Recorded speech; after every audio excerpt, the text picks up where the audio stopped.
Olá, investidores! Bem-vindos a mais um vídeo do canal da Status Invest. E hoje a gente vai conversar um pouquinho sobre um setor que tem sofrido muito na bolsa nos últimos tempos, muito por causa da taxa de juros e por conta do aumento do preço dos insumos, que é o setor de construção civil e mais especificamente sobre uma das principais empresas, se não a principal empresa desse setor, que é a EZTEC. Então, se você quer saber mais sobre o setor e sobre a empresa, se é ou não uma oportunidade, fica até o final desse vídeo. Vou destrinchar tudo sobre o setor e tudo sobre a empresa que vocês precisam saber antes de investir em EZTEC, tá? Mas antes disso, 3 recadinhos rápidos. O primeiro é, se você ainda não é inscrito no canal, inscreva-se. Assim você nunca vai ficar desatento ou desinformado com o mercado, sempre vai estar atento às principais notícias e às principais oportunidades. O segundo é, deixa um like, isso ajuda muito o canal a chegar a mais pessoas e não custa nada. E por fim, se tiver qualquer comentário, se já tem alguma escolhida ou uma queridinha do setor de construção civil, deixa nos comentários. Se você não gosta do setor, deixa também, quero saber qual que é a sua opinião sobre o setor, que ele é bem peculiar, tá? E aí, quando a gente está falando da EZTEC, que para mim é uma das principais, se não a principal empresa do setor, quando a gente fala de geração de valor para o acionista no longo prazo, a gente está falando de uma empresa que data a sua fundação de 1979. Então, a EZTEC ela foi fundada lá em 1979 pelo Ernesto Zarzun. O Ernesto Zarzun, hoje, ele é o presidente do conselho de administração da companhia, tá? Então, é uma pessoa muito antiga, com muito conhecimento e muita experiência. Então, a gente já está começando a falar aqui sobre a governança corporativa dessa empresa. É uma governança que eu gosto muito. Eu vou até aqui abrir o ticker aqui no Status Invest. Quando a gente fala da governança da empresa, a gente está falando de sócios fundadores. É uma família fundadora, assim como a Trisul, assim como a Cirela. Então, teve uma família fundadora que fundou lá em 1979. À medida que o tempo foi passando, eles foram lançando empreendimentos. E aí, no boom imobiliário que a gente vivenciou no início do século XXI, ali por 2005, 2007, a empresa abriu seu capital para coletar recursos ou arrecadar recursos, comprar terrenos e aumentar ainda mais o seu tamanho, tá? Desde então, a companhia foi uma das que mais criou valor para os seus acionistas a longo prazo. E aí, em 2019, o que aconteceu foi que as expectativas estavam muito boas. A companhia estava com um guidance muito bom de lançamentos para os próximos anos. E aí, a cotação disparou. Durante 2020, a gente teve aí o coronavírus, impactou brutalmente todas as empresas da Bolsa. E aí, após o coronavírus, a gente teve 2 grandes fatores que impactaram a cotação da empresa e as perspectivas do segmento, tá? Quais são esses 2 fatores? E aí, esse para mim é o ponto fundamental para se entender construção civil. A gente tem um fator em demanda e um fator na oferta que impactaram o setor. Quando a gente fala de demanda, seria quem está demandando, quem está querendo comprar esses imóveis. E aí o que impacta a demanda? A alta da taxa de juros.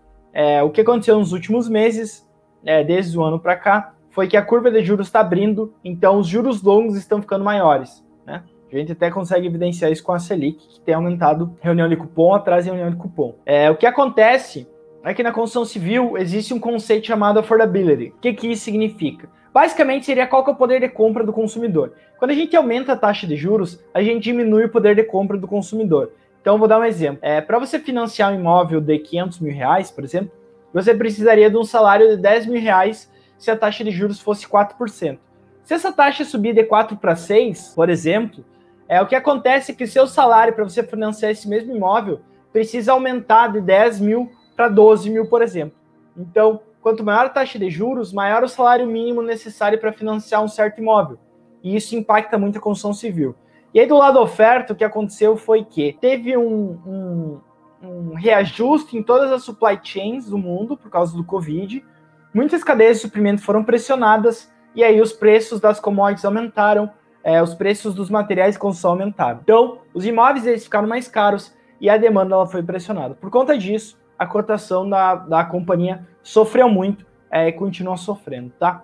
Mas recentemente a gente teve a prévia operacional do terceiro TRI, que demonstrou uma queda na velocidade de vendas dos seus imóveis, muito por conta desse cenário, tá? E aí eu acho que tudo que cabe entender é se a companhia ela vai continuar gerando valor no longo prazo, esse ciclo é passageiro ou não é, e se ele for passageiro, quando que vai acontecer a retomada, e se ele não for, quanto mais esse ciclo e a imobiliária tende a cair, tá? Dito isso, conversado sobre o setor, vamos dar uma olhadinha nos indicadores da companhia. Primeiro indicador que eu gosto muito de olhar, principalmente para incorporadoras, é o PL, tá? Incorporadoras, o EV/EBITDA dela não é tão eficiente como para outras empresas, porque para incorporadoras ela tem uma baixa taxa de depreciação. Então, eu gosto muito de olhar o PL para incorporadoras, e aí quando a gente vê o PL da EZTEC, estaria abaixo de 10 vezes, tá? Considera uma empresa muito descontada pelo potencial dela, ela tem acelerado lançamentos e está até abaixo da média histórica. Quando a gente pega a média histórica, a gente está falando aí de um PL de 15 vezes, hoje a gente está com PL de 9, tá? Outro ponto que eu gosto de olhar na EZTEC é o P sobre VP, tá? A EZTEC é uma das empresas mais rentáveis do setor, e aí, em geral, ela negocia com prêmio em relação ao seu valor patrimonial. Quando a gente pega esse P sobre VP histórico, gira em torno de 1,65, tá? Hoje em dia ela está negociando a 1,08. Em geral, quem compra EZTEC com P sobre VP abaixo de 1,2 ganha muito dinheiro, porque a empresa ela consegue gerar muito valor para o seu acionista, tá? Então, outro indicativo muito interessante para a companhia. E aí, quando a gente compara com a média do setor, a gente vê que a EZTEC ela está com PL abaixo do seu setor, tá? Então, ela está sendo negociada 26 abaixo do setor, e também está com um P sobre VP abaixo da média do setor. Muito interessante para o momento. Segundo ponto, de incorporadores, que vocês têm que se atentar muito. Dívida. Por quê?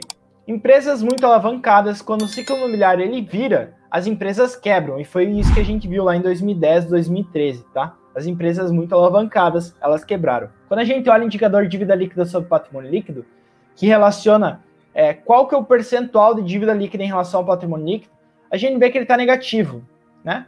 Mesma coisa quando a gente olha dívida líquida sobre EBITDA ou dívida líquida sobre EBIT. E aí, João, o que isso significa? Por que está negativo? Bom, é menos preocupante que parece. Ela está negativa porque a empresa ela não tem dívida. Ela tem as suas disponibilidades são maiores, o seu caixa é maior do que sua dívida. Então, como vocês podem ver, ela tem 1 bi de disponibilidades, tem 11 milhões em caixa. Como eu disse, a EZTEC sempre criou valor para o seu acionista de longo prazo e a ideia desse ter caixa para sobreviver a crises anda em direção a isso, tá? Então, não é uma empresa alavancada, ótimo. É uma empresa muito rentável, como eu falei.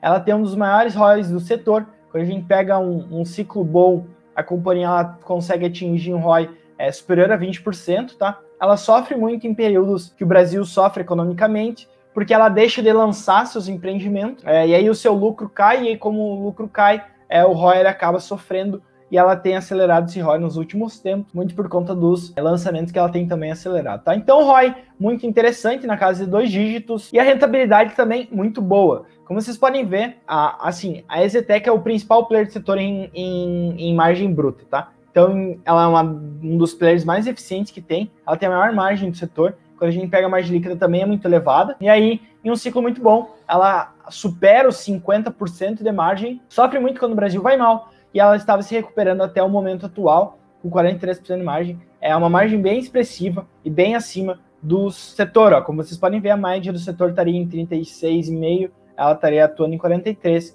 e a margem líquida da EZTEC é muito alta, 46%, tá?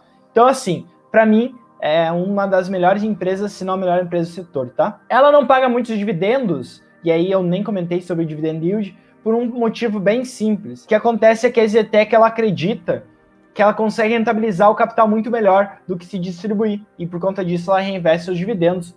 Como vocês podem ver, ela paga só o mínimo obrigatório.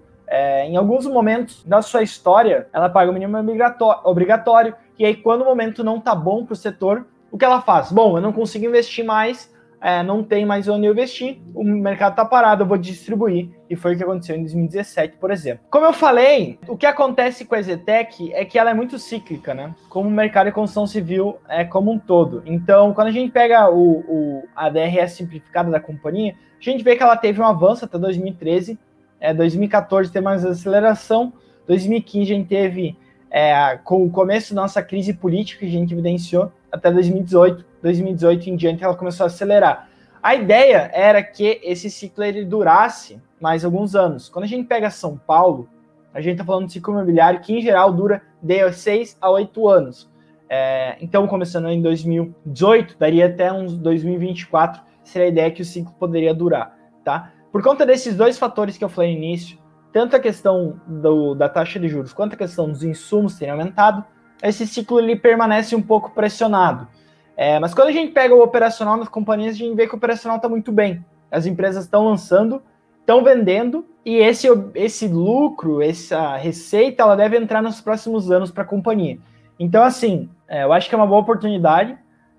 EZTEC a esse múltiplo me parece um business muito, muito interessante, tá bem? E aí, sobre os riscos, só para finalizar, para dizer que eu não falei dos riscos, o que eu vejo é que se o cenário macroeconômico do Brasil continuar se degradando, se os insumos continuarem subindo e talvez com uma possível pressão na mão de obra, quando a gente pega São Paulo especificamente, o número de canteiros explodiu no último ano, e aí quanto mais canteiros, mais mão de obra precisa. E se houver algum tipo de pressão de mão de obra, eu acho que a companhia pode sofrer bastante, principalmente para vender os seus apartamentos, que ela já lançou, tá bem? Então, acho que o risco seria mais esse. É uma companhia que tem recomprado suas ações.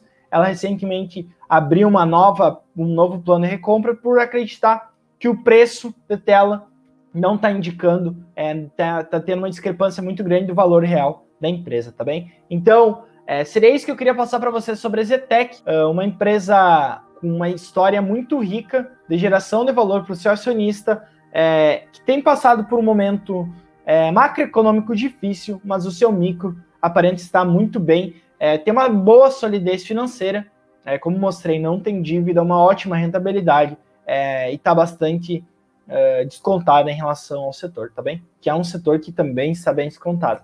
Então, seria isso que eu queria passar para vocês, pessoal. Quero saber a opinião de vocês. Vocês acham que a EZTEC está descontada? Qual que é o melhor player do setor? Vocês gostam do setor, não gostam? Deixem nos comentários, eu vou ler todos eles. Mais uma vez, deixa um like se esse vídeo te ajudou de alguma forma.